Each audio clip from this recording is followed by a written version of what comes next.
हमारा क्वेश्चन है a wave traveling on a string at a speed of 10 meter per second causes each particle of the string to oscillate with a time period of 20 meter per second. A. What is the wavelength of the wave?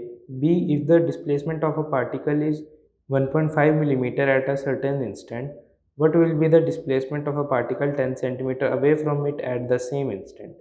ठीक है, तो given लिख लेते हैं। Given क्या बोल रहा है कि एक वेव है जो 10 मीटर पर सेकंड की स्पीड से जा रही है, ठीक है, और हर पार्टिकल का टाइम पीरियड कितना है उसमें 20 मिली सेकेंड, यानी कि 20 इंटू 10⁻³ सेकेंड्स का, ठीक है। हमें ए पार्ट में पूछा कि वेवलेंथ क्या होगा वेव का। अब देखो, वेव जब ट्रैवल कर रही होती है तब उसमें हर पार्टिकल कुछ ना कुछ मूवमेंट कर रहा होता है, तो वेवलेंथ पूछी है, तो ए पार्ट में वेवलेंथ कैसे निकालेंगे? Wave speed equals to λ/t होता है, तो यहाँ से हम वेवलेंथ निकाल सकते हैं। क्या हो जाएगा वो? वेव स्पीड इंटू टाइम, तो 10 इंटू 20 इंटू 10⁻³ ठीक है। तो यहाँ से हमारा आंसर क्या आ जाएगा? वेवलेंथ आ जाएगा 0.2 मीटर, या फिर आप लिख सकते हो 20 सेंटीमीटर, ठीक है। ये आ गया हमारे पास वेवलेंथ हमारा। अब बी पार्ट में क्या बोल रहा है? बी पार्ट में बोल रहा है कि if the displacement of a particle is 1.5 metre at a certain instant, यानी कि अगर मैं इक्वेशन लिखूँ किसी भी वेव की, तो क्या होगी? y equals to a sine ω t minus kx, ठीक है, यही होगी। अब वो क्या बोल रहा है कि एक पार्टिकल जो 1.5 mm पे होगा, ठीक है, उसकी इक्वेशन हमारे पास ऐसी होगी ω t माइनस kx, ठीक है, ये हमारे पास उसकी इक्वेशन होगी।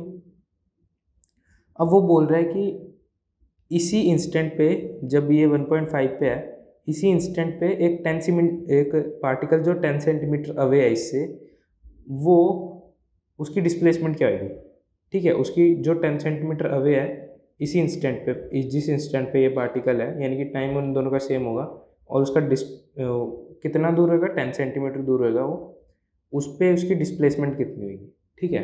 तो अब देखो, उसकी इक्वेशन भी मैं लिख सकता हूँ, पर उसमें और इसमें एक फेज डिफरेंस होगा, तो हमें वो फेज डिफरेंस निकालना पड़ेगा। फेज डिफरेंस कैसे निकालेंगे? क्या बोल रहे हैं कि 10 सेंटीमीटर अवे है, फेज डिफरेंस हम कैसे निकालेंगे? 2π/λ इंटू एक्स, ठीक है, ये हमारा फेज डिफरेंस होगा। इसमें अगर हम वैल्यू डालेंगे तो 2π/λ क्या है हमारा? 20 इंटू एक्स क्या है? 10, तो ये कट गया। तो जो हमारा फेज डिफरेंस आया वो कितना आया? पाई का, ठीक है, पाई का फेज डिफरेंस आ गया। तो अगर मैं उसके लिए इक्वेशन लिखूँ, लेट्स से y1, उसे मैं y1 बोल देता हूँ, तो उसके लिए इक्वेशन होगी हमारी a sine ω t minus kx plus pi, ठीक है, उसमें फेज डिफरेंस कितने का आया? प्लस पाई का।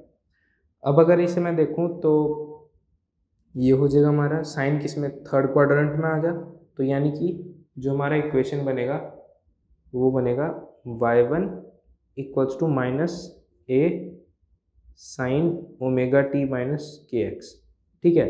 अब इन दोनों इक्वेशन को कंपेयर करेंगे तो हमें देख के क्या पता लग रहा है कि जो हमारा y1 होएगा वो भी क्या होएगा? 1.5 mm पे होएगा, पर वो माइनस में होगा, ठीक है। तो ये आ गया हमारा आंसर। इससे आसान सॉल्यूशन और कहीं नहीं।